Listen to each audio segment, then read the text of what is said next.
Hello, what's popping, guys? This is Femikay again. I've been gone for a long time, but I'm back again, guys. So welcome back to my YouTube channel. If you are new here, make sure you subscribe, and if you are a returning subscriber, make sure you stick to the end of this video.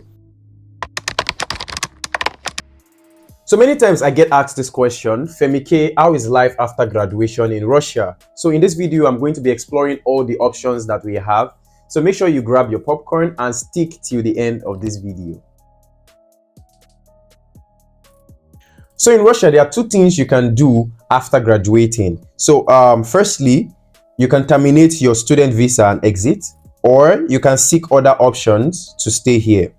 So if you choose, or will be choosing the first route, which is exiting, then you don't need this video at all. So if you are choosing the exit route, you don't need this video at all. But for those that will be staying after their education, this video is a must watch. So this video is a must watch for those who want to stay after their education here in Russia. So the first thing you can do after graduation is to apply for a residence permit. So this process varies in Russia, and we have two types of diplomas. Diploma is your degree, apparently, your certificate that you get. So we have the red one and we have the blue one. So the red one is what Africans call distinctions or first class, meaning it signifies excellence. So the blue one, on the other hand, is also excellent but not signifying distinction. So here is where we are heading.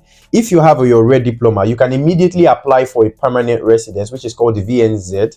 In Russian, it's called VNZ. It's the permanent residence. You can apply with your red diploma to get it. And after getting it, you can work. And after a year or two, you can get the Russian passport itself. So after a year or two of working and doing other things in Russia, in the territory of Russia, you can apply for the Russian passport itself. So, but the best way to apply is through the RVPO, and this one is during your studies. You can apply with your school document. They usually require documents like your passport, your police report, your spravka, which is a proof that you are still studying in the university. There's a prikaz, which is an order from your university. We have the migration card, the green card, which is also called dactyloscopy. We have registration, the license of the university where you're studying at, the medical education, and some few other documents. So as a matter of fact, I have the residence permit, and if you need help with this, I can personally help you or recommend you a trusted agency that can help you figure this out. But you can stay in Russia if you have any of these permits. So for me, this is the best option. So guys, applying to get your RVPO or VNJ is not supposed to be difficult, but we have some people who make it look very difficult. So if you can reach out to me, you can. If you want to do it with an agency, you also can. But I can help you in the best way I can because I have the experience and I've been here for a while. I have the residence permit myself, and I can literally just help you out 100%. If you want. If you don't want, that's Vidania. So another way to stay here is to apply to a trusted job and get a work permit from them. It can be a job, it can be a company, it can be an organization, what have you, or whatnot, and whatever. So this can be, it can vary based on your employer's terms and conditions in agreement with the immigration system. So make sure you are already, finding out this before graduating. So each jobs have what they required, but you must make sure it is a trusted agency or company that you are relying on so that they don't do you dirty.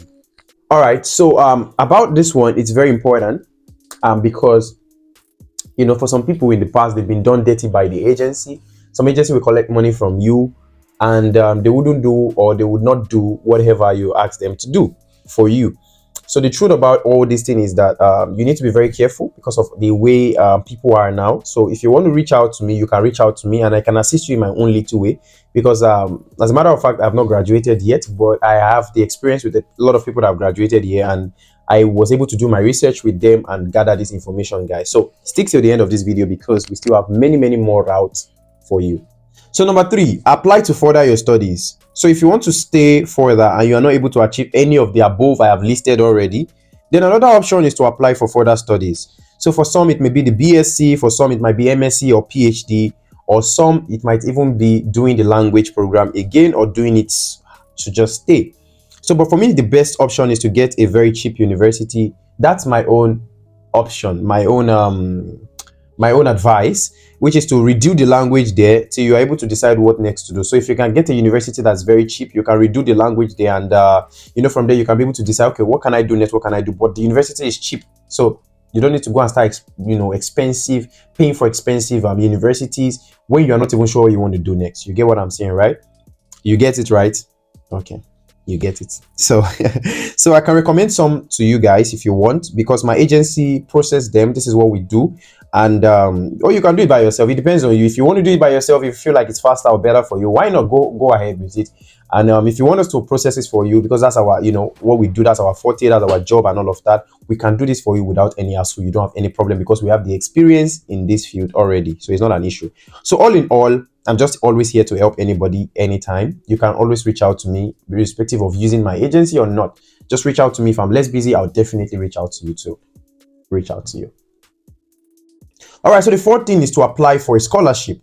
So some people will be like, Femikay, is it easy to get a scholarship? Right. So truth is, based on my 5 years of experience in Russia, scholarship is very easy if you're applying in Russia. So don't misquote me. I said if you're applying inside Russia, it's very, very easy. It's one of the most easy things I've ever seen. As easy as ABC. There are different things to do here, but compared to how it is when you are not in Russia, the process, if you are in Russia, is very easy. So, but there are many scholarship options to choose from. But I personally have a scholarship assistant that works with my team, and she can help you without any hassle. So you can reach out, and I'll refer you to her, and she will help you out if you want to. That's if you are already in Russia and you want to stay with scholarship. But if you're already, like, you're not in Russia before and you want to do it, we can't assist you with that, because it's difficult to process from that side. And I will not lie to you, I don't like to do anything that does not guarantee me at least 90% to 100%. With scholarship, anything can happen here, right? So of course. So the fifth way of staying in Russia is to buy a property or get married. So another way to stay here is to get married or buy a property. So I'm merging these two together because they are the most extreme of all the options we have here. So for me, I don't believe you have to be married or get married to be qualified as a citizen somewhere or get a property to stay somewhere. I don't believe in all of that. Though it's possible if you have the money, why not? But if you follow all the steps are already listed above, from the applying for your residence permits, applying for a scholarship, for the job permits, if you can, applying to the university again, and all of that thing, you have no problem. Staying in Russia wouldn't be any issue at all. So, but if you are left with these options, you can grab them and you'll be able to stay in Russia. Meaning that if you have the option to get a property, you have the money, you have the funds, you have the investment and all of that. It's buying a property is a very easy way to get your residence permit in Russia to stay here as a citizen. Or if you know you can get married, when you get married, there are also different steps that follows, like the kids and all of that and blah blah blah. So there are ways to fix all of these things. But all in all, the major thing here is we are looking for options to stay. So the first option, like I already said, is applying for a residence permit. If you want help with that, you can always reach out to me, Femikay. I'll put my number somewhere in this video or in the description below. It's not difficult to reach out to me. You can always reach out. Just make sure that you're reaching out to the real Femikay and not some scammer or whatever that is. So, and the second option, like I already talked about, the scholarship, about applying again to universities, and the work permit, which was the second option. So guys, there are many to choose from, and there are a lot of them, but I just decided to narrow it to these 5 because these are the 5 that I've seen in my research that is working perfectly. And with the trust that people have in me and the transparency I've been able to give over these 5 years of working, I feel like these are the 5 ones or listed ones that I can push forward to you guys to be able to take advantage of. So guys, in Russia, they want you to have a reason to live here. So guys, I would not advise anybody living as an illegal immigrant. It's not nice at all. So you can personally reach out to me and I will definitely assist you in any of this. Staying in Russia shouldn't be a problem at all. It does take planning and preparation. For any other country, if you want to stay, you must have something doing, of course, right? You can't just be there and doing nothing. It makes no sense. No organization is claiming you. You have nothing to prove, and you have nobody backing you up with no documents and all of that. It makes no sense. Absolutely, of course, right? So thank you so much for sticking to the end of this video. It's been a it's been a big pleasure having you guys around. And thank you so much for watching this video till the end. So please, guys, give us a thumbs up and also subscribe to the channel. We really need you guys' help for this channel. It needs to grow. We are looking at hitting 2K subscribers very soon. So thank you so much, guys, for sticking to the end of this video. And I'll see you in the next one. That's Vidania, guys.